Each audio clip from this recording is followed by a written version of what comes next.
Fala galera do canal No Lance Tricolor, muito bom dia, muito boa tarde, muito boa noite aí para o momento que você estiver vendo esse conteúdo. Gravo aqui hoje, sábado, dia 28 de março, por volta de 17h10.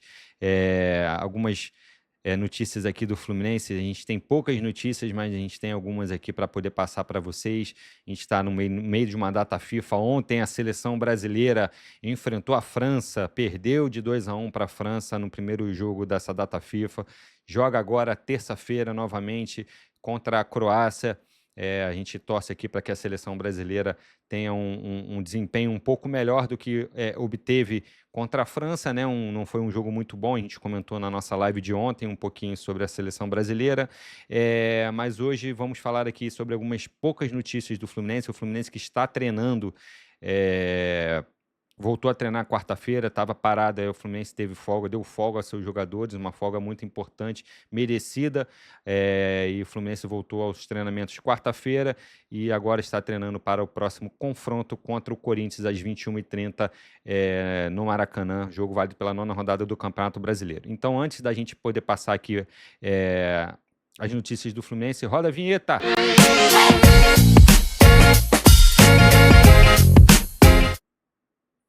É isso, galera. Vou falar aqui um pouquinho só. A gente tem poucas notícias do Fluminense, como a gente comentou aqui anteriormente. O Fluminense que está treinando para o confronto contra o Corinthians. Algumas possíveis voltas provavelmente vão serem confirmadas aí durante os próximos treinamentos, mas nos próximos vídeos, nos próximos conteúdos, a gente confirma para vocês, tá? Mas antes disso, a gente vai falar aqui, temos algumas notícias sobre o Fluminense, e a primeira notícia não é uma notícia muito legal, é sobre o nosso atacante Matheus Reis, o zagueiro, o nosso atacante da base do Fluminense, Matheus Reis, tá? Tem aqui, Matheus Reis rompe ligamento cruzado anterior e desfalca o Fluminense até o fim do ano. O atacante sofre grave lesão pela segunda vez em menos de 2 anos. Infelizmente, atacante. Aí a gente tem aqui a matéria do GE aqui para poder confirmar para vocês. O atacante Matheus Reis rompeu o ligamento cruzado anterior do joelho direito e será desfalque no Fluminense por um longo período. O tempo de recuperação desse tipo de lesão varia entre 8 e 12 meses. Uma pena, né? É o mesmo joelho que o jovem de Xerém sofreu em 2024, problema igual, que o deixou fora de ação até novembro de 2025. É uma pena isso. O jogador de 18 anos passou por cirurgia na última sexta-feira e iniciou o longo processo de recuperação. A contusão aconteceu durante um treinamento no último dia 7 de março. Tá? Ele teve uma entorse que gerou inchaço na região. O clube confirmou a informação publicada pelo GE em nota oficial. O jogador Matheus Reis realizou nesta sexta-feira, dia 27/3, uma cirurgia de revisão de reconstrução do ligamento cruzado anterior do joelho direito. O processo transcorreu normalmente e o atleta iniciará nos próximos dias o protocolo de fisioterapia no Centro de Treinamento Carlos Castilho. Foram necessárias 3 semanas de fisioterapia para reduzir a inflamação e definir qual tratamento precisaria ser adotado.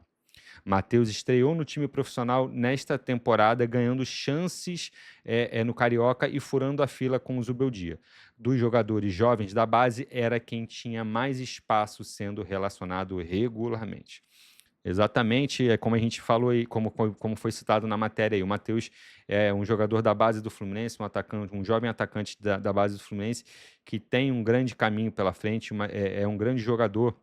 Mas infelizmente no dia 7 de março teve a contusão. O Fluminense não divulgou a contusão, até porque o Fluminense trabalhou com um trabalho de fisioterapia, fez um trabalho de fisioterapia no Matheus Reis, mas infelizmente aconteceu, teve que ser feita essa cirurgia e o jogador vai ficar nesse período aí de 8 a 12 meses fora dos gramados. A gente sabe que a gente torce também a fisioterapia, o trabalho de fisioterapia no Fluminense é um trabalho muito bom.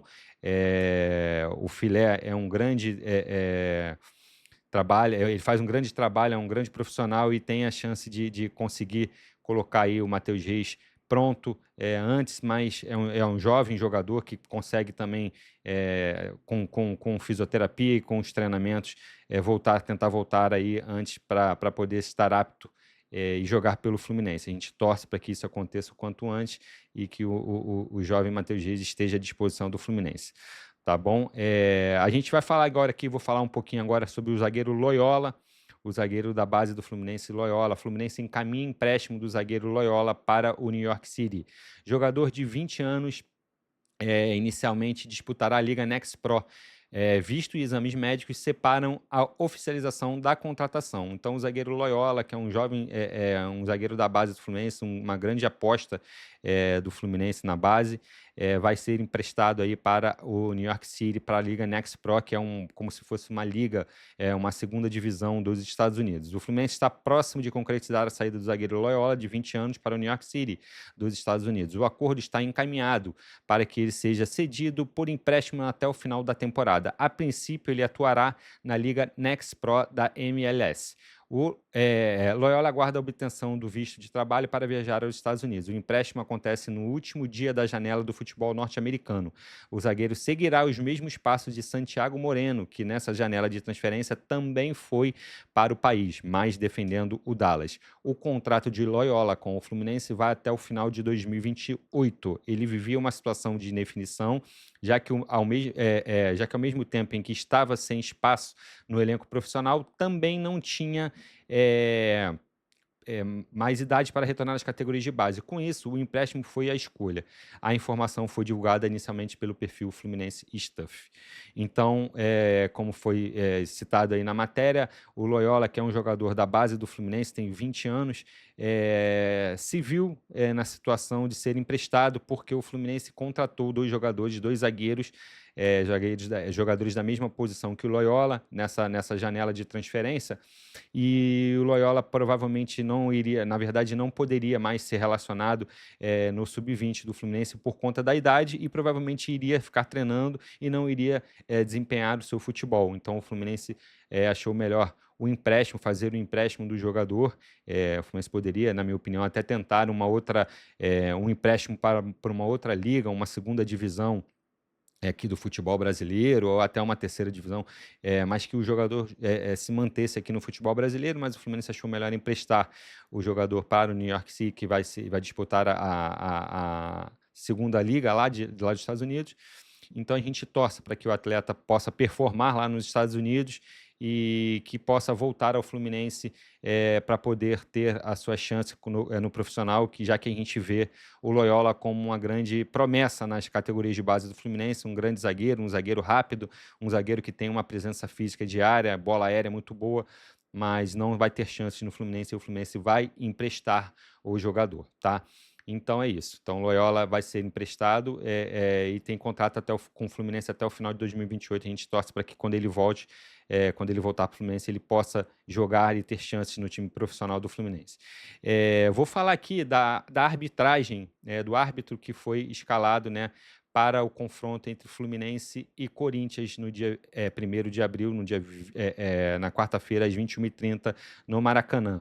O árbitro para Fluminense e Corinthians vai ser Davi de Oliveira Lacerda, com seus assistentes, assistente 1, Rafael da Silva Alves, assistente 2, Douglas Pagung. Lá no VAR, a gente vai ter Rodrigo D'Alonso Ferreira, Éder Alexandre e Douglas Schemberg da Silva. Essa é a equipe de arbitragem para o confronto entre Fluminense e Corinthians, no dia 1º de abril, na próxima quarta-feira, no retorno do Fluminense no Campeonato Brasileiro, pela 9ª rodada do Campeonato Brasileiro, tá bom, galera? E o Davi de Oliveira Lacerda tem um retrospecto, no total ele apitou 7 jogos, do Fluminense, tá? Com 5 vitórias e 2 derrotas, tá? O último jogo que o Davi Lacerda de Oliveira Lacerda apitou, foi Fluminense e Grêmio no dia 28/1, 2-1 Fluminense no Maracanã, tá? Tem aqui 2 derrotas, né?